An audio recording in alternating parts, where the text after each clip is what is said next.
بسم اللہ الرحمن الرحیم۔ محترم سامعین کرام، السلام علیکم ورحمۃ اللہ وبرکاتہ۔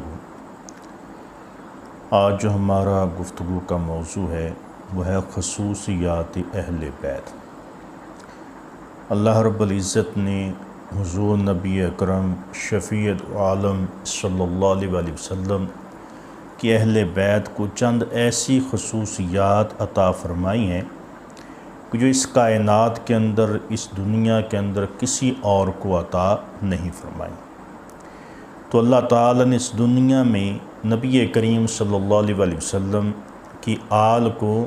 بے مثال بنا دیا ہے۔ تو آج ہم نبی کریم صلی اللہ علیہ وسلم کے اہل بیت کی جو خصوصیات ہیں ان میں سے چند خصوصیات کا ذکر کریں گے کہ جن کی وجہ سے نبی کریم صلی اللہ علیہ وسلم کی جو اہل بیت ہے وہ عام لوگوں سے افضل اور اعلیٰ ہے۔ تو اہل بیت اکرام جو ہیں ان پر جو زکوٰۃ ہے، صدقہ واجبہ، یہ حرام ہے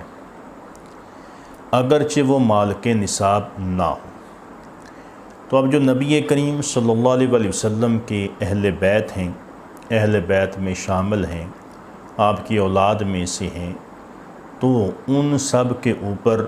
جو ہے زکوٰۃ لینا، صدقہ واجبہ لینا، یہ حرام قرار دیا ہے۔ تو مسلم شریف کے اندر حضرت عبد المطلب بن ربیعہ رضی اللہ تعالیٰ عنہ روایت کرتے ہیں کہ رسول اکرم صلی اللہ علیہ وسلم نے ارشاد فرمایا، ان ھذہ صدقات انما ہی اوساخ الناس وانہا لا تحل لمحمد ولا لآل محمد صلی اللہ علیہ وسلم، جس کا ترجمہ یہ ہے کہ یعنی زکوٰۃ کے مال لوگوں کی میل ہیں اور وہ محمد صلی اللہ علیہ وسلم اور آل محمد بنی ہاشم کے لیے جائز نہیں۔ تو اس حدیث مبارکہ کو مشکاۃ شریف صفحہ 161 پر بھی بیان کیا گیا ہے۔ تو حضور کے اس کلام میں بہترین تشبیہ ہے کہ آپ نے زکوٰۃ کو اوساخ الناس یعنی لوگوں کی میل اس لیے فرمایا ہے کہ وہ ان کی آلودگیوں کو پاک کرتا ہے، ان کی کمائیوں کو پاک کرتا ہے، مالوں کو پاک کرتا ہے، ان کی جو کمی بیشیاں ہیں ان کو پاک کرتا ہے اور ان کے اموال و نفوس کو جو ہے یہ صاف کرتا ہے۔ تو خداوند قدوس کا ارشاد ہے، اللہ تعالیٰ نے ارشاد فرمایا، خذ من اموالہم صدقات تطہرہم وتزکیہم بہا، یعنی اے محبوب صلی اللہ علیہ وسلم ان کے مال میں سے زکوٰۃ لو، اس زکوٰۃ کے ذریعے انہیں پاک و صاف کرو۔ تو یہ قرآن پاک کی آیت کریمہ یہ پارہ نمبر 11 رکوع نمبر جو 2 میں موجود ہے۔ اور اس طرح امام بخاری، امام مسلم نے اس روایت کو نقل کیا ہے کہ حضرت ابو ہریرہ رضی اللہ تعالیٰ عنہ روایت کرتے ہیں کہ ایک دن حضرت سیدنا امام حسن علیہ السلام نے زکوٰۃ کی ایک کھجور اٹھائی اور منہ میں رکھ لی۔ اس وقت آپ چھوٹے بچے تھے۔ تو رسول اللہ صلی اللہ علیہ وسلم نے ارشاد فرمایا کہ کخ یعنی چھی اسے پھینک دو، اسے منہ سے نکالو۔ اس کے بعد نبی کریم صلی اللہ علیہ وسلم نے ارشاد فرمایا، اما شعرت انا لا ناکل صدقۃ، کیا تمہیں معلوم نہیں کہ ہم لوگ زکوٰۃ نہیں کھایا کرتے؟ تو یہ حدیث مبارکہ مشکاۃ شریف کے اندر صفحہ 161 پر بھی موجود ہے۔ اور اس طرح امام کبیر حضرت شیخ امام عبد الوہاب شعرانی رحمۃ اللہ تعالی علیہ البحر المورود میں تحریر فرماتے ہیں کہ حضرت فضل بن عباس رضی اللہ تعالیٰ عنہما نے نبی کریم صلی اللہ علیہ وسلم سے عرض کیا کہ مجھے زکوٰۃ وصول کرنے پر آپ مقرر فرما دیں۔ تو حضور صلی اللہ علیہ وسلم نے ارشاد فرمایا کہ معاذ اللہ ان استعملک علی غسالۃ ذنوب الناس، یعنی خدا کی پناہ کہ میں تمہیں لوگوں کے گناہوں کے دھون وصول کرنے پر مقرر کر دوں۔ تو یہ حدیث مبارکہ اشرف المؤید صفحہ 35 پر موجود ہے۔ اور اس طرح امام ترمذی، امام ابو داؤد میں حضور صلی اللہ علیہ وسلم کے آزاد کردہ غلام حضرت ابو رافع رضی اللہ تعالیٰ عنہ سے روایت ہے کہ حضور صلی اللہ علیہ وسلم بنو مخزوم کے ایک شخص کو زکوٰۃ وصول کرنے کے لیے مقرر فرمائے اور اس کو بھیجا کہ جاؤ فلاں علاقے سے یا قبیلے سے زکوٰۃ وصول کر کے لاؤ۔ تو انہوں نے حضرت ابو رافع رضی اللہ تعالیٰ عنہ سے کہا کہ آپ بھی میرے ساتھ چلیں تاکہ آپ کو بھی زکوٰۃ میں سے کچھ حصہ جو آپ کی محنت کا بنتا ہے وہ مل جائے گا۔ تو حضرت ابو رافع رضی اللہ تعالیٰ عنہ نے ارشاد فرمایا کہ جب تک میں رسول اللہ صلی اللہ علیہ وسلم سے نہ پوچھ لوں، حضور مجھے اجازت نہ دیں، اس وقت تک میں تمہارے ساتھ نہیں جاؤں گا۔ تو حضرت ابو رافع رضی اللہ تعالیٰ عنہ حضور نبی کریم صلی اللہ علیہ وسلم کی خدمت میں حاضر ہوئے اور ان سے دریافت کیا کہ یا کیا میں ان کے ساتھ چلا جاؤں؟ تو نبی کریم صلی اللہ علیہ وسلم نے حضرت ابو رافع رضی اللہ تعالیٰ عنہ سے ارشاد فرمایا کہ ان صدقۃ لا تحل لنا و ان موالی القوم من انفسہم، یعنی زکوٰۃ ہم بنی ہاشم کے لیے جائز نہیں اور بنی ہاشم کے آزاد کردہ غلام کے ہی حکم میں ہے کہ جب ہمارے لیے زکوٰۃ جائز نہیں تو تم ہمارے آزاد کردہ غلام ہو، تمہارے لیے بھی زکوٰۃ جو ہے وہ جائز نہیں ہے۔ تو اس حدیث مبارکہ کو مشکاۃ شریف صفحہ 161 پر بیان کیا گیا ہے، اور اسی لیے احناف کی نزدیک اور احناف کی کتابوں میں بنی ہاشم کو زکوٰۃ نہیں دے سکتے، نہ دوسرا کوئی بھی شخص انہیں دے سکتا ہے، نہ ایک ہاشمی دوسرے ہاشمی کو دے سکتا ہے، یہاں تک کہ بنی ہاشم کے آزاد کیے ہوئے غلام کو بھی زکوٰۃ نہیں دی جا سکتی کہ نبی کریم صلی اللہ علیہ وسلم نے اسے منع فرمایا ہے۔ اور بنی ہاشم سے مراد کون لوگ ہیں یا کن حضرات ان سے مراد ہیں؟ تو ان میں حضرت علی رضی اللہ عنہ، حضرت جعفر، حضرت عقیل اور حضرت عباس اور حارث بن عبد المطلب کی اولاد، یعنی ان سب کی اولاد کو زکوٰۃ اور صدقہ واجبہ دینا جائز نہیں ہے۔ تو یہ نبی کریم صلی اللہ علیہ وسلم کی اہل بیت کی خصوصیت ہے کہ اہل بیت کے اوپر زکوٰۃ کو، صدقہ واجبہ کو جو ہے وہ حرام قرار دیا گیا ہے، اگرچہ یہ فقیر ہوں، غریب ہوں، پھر بھی ان کے اوپر زکوٰۃ جو لینا جائز نہیں ہے۔ اور دوسری خصوصیت جو اہل بیت کی بیان کی گئی ہے، اللہ رب العزت نے عطا فرمائی ہے، وہ یہ ہے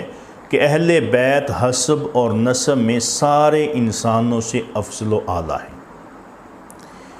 تو حضرت عبداللہ بن عمر رضی اللہ تعالیٰ عنہما سے مروی ہے کہ رسول اکرم صلی اللہ علیہ وسلم نے ارشاد فرمایا کہ اللہ تعالیٰ نے اسماعیل علیہ السلام کی اولاد میں سے قبیلہ کنانہ کو منتخب فرمایا، اور کنانہ میں سے قریش کو، اور قریش میں سے بنی ہاشم کو، اور بنی ہاشم میں سے مجھے منتخب فرمایا ہے۔ تو یہ حدیث مبارکہ برکات آل رسول صفحہ 91 پر موجود ہے۔ حضرت عبداللہ بن عمر رضی اللہ تعالیٰ عنہ اور سے روایت ہے کہ اللہ تعالیٰ نے مخلوق پیدا فرمائی تو اس میں سے بنی آدم کو منتخب فرمایا، اور پھر بنی آدم میں سے عرب کو، پھر عرب میں سے مضر کو، پھر قبیلہ مضر میں سے قریش کو، پھر قریش میں سے بنی ہاشم کو، پھر بنی ہاشم میں سے مجھے منتخب فرمایا، تو میں بہترین لوگوں میں سے بہترین لوگوں کی طرف منتقل ہوتا رہا۔ تو یہ حدیث مبارکہ بھی برکات آل رسول صفحہ 91 پر موجود ہے۔ اور امام احمد ام المومنین عائشہ صدیقہ رضی اللہ تعالیٰ عنہا سے روایت کرتے ہیں کہ رسول اکرم صلی اللہ علیہ وسلم نے ارشاد فرمایا کہ حضرت جبریل امین نے مجھ سے کہا کہ میں نے زمین کے مشرق اور مغرب الٹ ڈالے، لیکن میں نے حضرت محمد صلی اللہ علیہ وسلم سے افضل کسی کو نہ پایا۔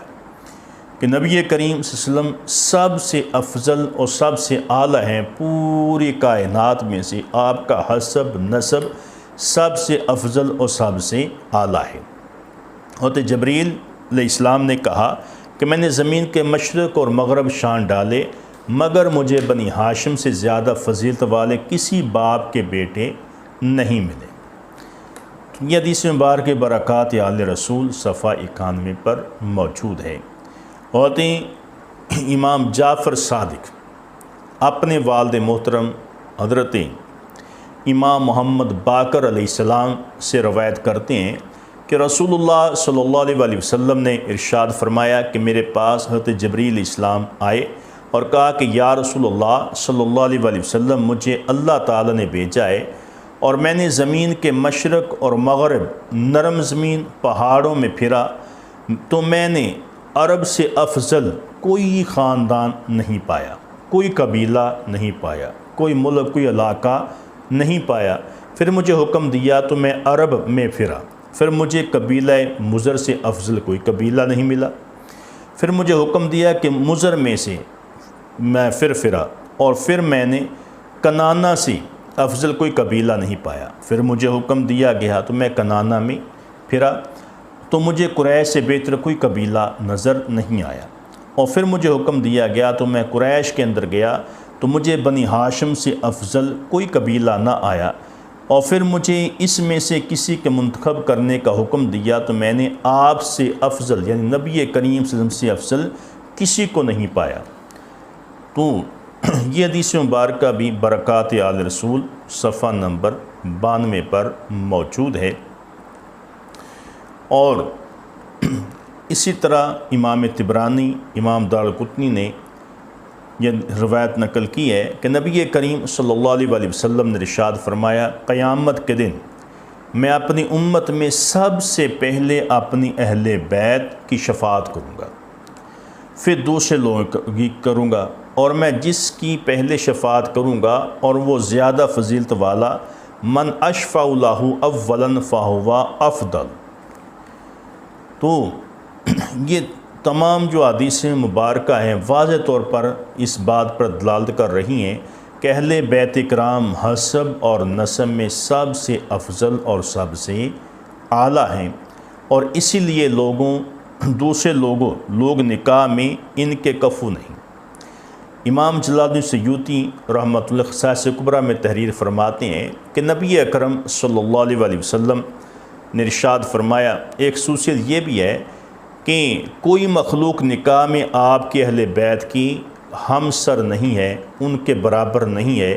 اہل بیت کا مقام روئے زمین پر بسنے والے تمام انسانوں سے مخلوقات سے زیادہ ہے۔ تو نبی کریم صلی اللہ علیہ وسلم کی اہل بیت کی تیسری خصوصیت جس کا ہم ذکر کریں گے کہ نبی کریم صلی اللہ علیہ وسلم کی رشتہ داری اور نسب کے علاوہ قیامت کے دن ہر رشتہ داری اور نسب منقطع ہو جائے گا۔ حدیث مبارکہ میں ہے کہ نبی کریم صلی اللہ علیہ وسلم نے ارشاد فرمایا کل سبب و نسب ینقطع یوم القیامۃ الا سببی و نسبی۔ یہ حدیث مبارکہ شرف المعید صفحہ 22 پر موجود ہے۔ تو روایت صحیحہ سے ثابت ہوا کہ نبی کریم صلی اللہ علیہ وسلم نے ارشاد فرمایا کہ ہر حسب اور ہر نسب قیامت کے دن جو ہے وہ منقطع ہو جائے گا، ختم ہو جائے گا، سوائے میرے حسب اور میرے نسب کے، کہ میرا جو حسب نسب ہے وہ قیامت کے دن بھی قائم رہے گا اور یہ تمہیں فائدہ پہنچائے گا۔ اور روایت صحیحہ سے یہ بھی ثابت ہے کہ حضرت عمر فاروق رضی اللہ تعالیٰ نے اپنے لیے حضرت علی المرتضیٰ کرم اللہ وجہ الکریم کو حضرت ام کلثوم بنت حضرت سیدہ فاطمۃ الزہرا سلام اللہ علیہا کی نکاح کا پیغام دیا۔ تو حضرت علی کرم اللہ وجہ الکریم نے ان کی عمر کا عذر پیش کیا کہ وہ عمر میں ابھی چھوٹی ہیں، اور یہ فرمایا کہ میں ان کا نکاح اپنے بھائی حضرت جعفر کے صاحبزادے کے ساتھ کرنا چاہتا ہوں۔ تو حضرت فاروق اعظم رضی اللہ تعالیٰ نے اصرار کیا اور پھر ممبر پر رونق افروز ہوئے فرمایا کہ اے لوگو، میں نے حضرت علی سے ان کی صاحبزادی کے بارے میں اس لیے اصرار کیا تھا کہ میں نے نبی کریم صلی اللہ علیہ وآلہ وسلم سے سنا تھا، آپ نے فرمایا کلو سبب و ناسب و سحر ینقطع یوم القیامت الا سببی و ناسبی و سحری، یعنی قیامت کے دن میرے تعلق، میرے نسب اور رشتے کے علاوہ ہر تعلق، نسب اور رشتہ منقطع ہو جائے گا۔ اس لیے میں نے حضرت علی سے کہا تھا کہ ام کلثوم کا نکاح میرے ساتھ کر دیں تاکہ میرا رشتہ داری جو ہے وہ آپ کے ذریعے نبی کریم صلی اللہ علیہ وآلہ وسلم کے ساتھ ہو جائے اور قیامت کے دن آپ کا یہ فیض بھی مجھے حاصل ہو جائے۔ تو حضرت علی کرم اللہ وجہ الکریم نے حضرت ام کلثوم رضی اللہ تعالی عنہ کا نکاح حضرت سین عمر فاروق اعظم سے کر دیا، اور پھر حضرت فاروق اعظم اور حضرت سیدہ ام کلثوم رضی اللہ تعالی عنہ جو کہ سیدہ فاطمہ الزہرا کی شہزادی تھیں، ان سے حضرت زید پیدا ہوئے جو جوان ہو کر انتقال کر گئے۔ تو اس حدیث مبارکہ کو اشرف المؤید صفحہ نمبر 39 پر بیان کیا گیا ہے۔